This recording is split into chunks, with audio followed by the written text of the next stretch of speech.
Mark Carney, the former head of both the Bank of Canada and the Bank of England, has been elected the new leader of Canada's Liberal Party. He won a resounding victory with 85.9% of the vote. This makes him the presumptive next Prime Minister of Canada.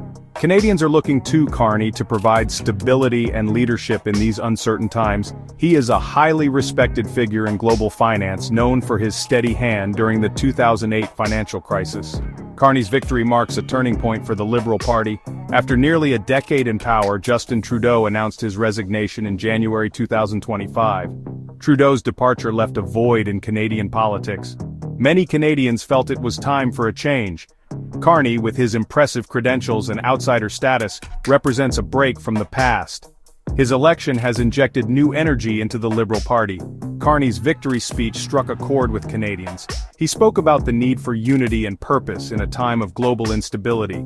He promised to focus on the issues that matter most to Canadians: the rising cost of living, affordable housing, and climate change. He also pledged to stand up for Canadian values on the world stage. Carney's election has been met with a mix of excitement and cautious optimism. Some Canadians are wary of his background in high finance. They worry he will be out of touch with the concerns of everyday people. Others believe that his experience is exactly what Canada needs to navigate the turbulent waters of the global economy. Only time will tell what kind of Prime Minister Mark Carney will be, but one thing is certain: he has captured the attention of a nation hungry for change. Justin Trudeau's decision to step down as Prime Minister sent shockwaves through Canadian politics. After nearly a decade in power, his star had begun to fade. A series of scandals and a perception that he was more style than substance had taken their toll. The final straw came when Chrystia Freeland, his longtime confidant and finance minister, resigned from cabinet. In a blistering letter, she criticized Trudeau's leadership and his handling of the economy. Trudeau's resignation marked the end of an era. He had come to power in 2015 on a wave of hope and optimism. His message of change and his youthful charisma resonated with voters, especially young Canadians. He promised to do politics differently, to be more open, transparent, and accountable. And in the early days of his government, he delivered on some of those promises. He legalized cannabis, introduced a national carbon tax, and increased Canada's intake of refugees. However, as time went on, Trudeau's government became bogged down in scandals and controversies. There was the SNC-Lavalin affair, in which Trudeau was accused of interfering in a criminal prosecution to benefit a Quebec company.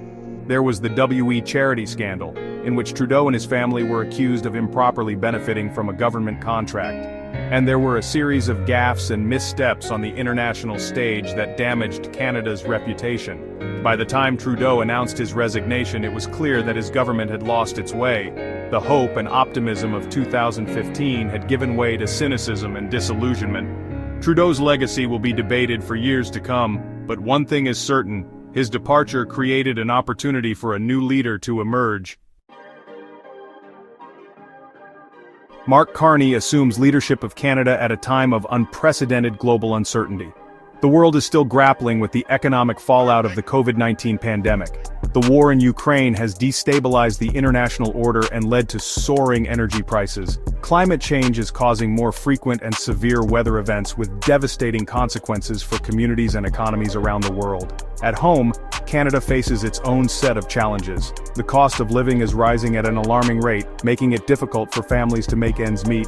Housing affordability is a major concern, especially in major cities like Toronto and Vancouver. The opioid crisis continues to claim thousands of lives each year, and Canada's relationship with the United States, its closest ally and trading partner, remains strained after the tumultuous Trump years. Carney has pledged to address these challenges head-on. He has promised to make life more affordable for Canadians by tackling inflation and investing in affordable housing. He is committed to taking bold action on climate change, including meeting Canada's emissions reduction targets under the Paris Agreement. And he has vowed to repair relations with the United States while also standing up for Canadian interests. These are ambitious goals, and it remains to be seen whether Carney will be able to achieve them. He will face opposition from both within Parliament and from interest groups across the country. But he has the experience, the intellect, and the determination to make a real difference. The question is, will he be given the time and the support he needs to succeed? Carney's election comes at a time when Canada is grappling with its identity on the world stage. The rise of populism and nationalism in the United States and other parts of the world has forced Canadians to confront their own values and beliefs. What does it mean to be Canadian in the 21st century? The Trump presidency had a profound impact on Canada. Trump's America First policies and his disdain for multilateralism challenged Canada's long-held belief in the importance of international cooperation. His attacks on Canada's dairy industry and his imposition of tariffs on Canadian steel and aluminum strained trade relations between the two countries, and his rhetoric on immigration and diversity stood in stark contrast to Canada's more inclusive values. Carney has spoken out against Trump's policies and rhetoric, but he has also stressed the importance of maintaining a strong relationship with the United States.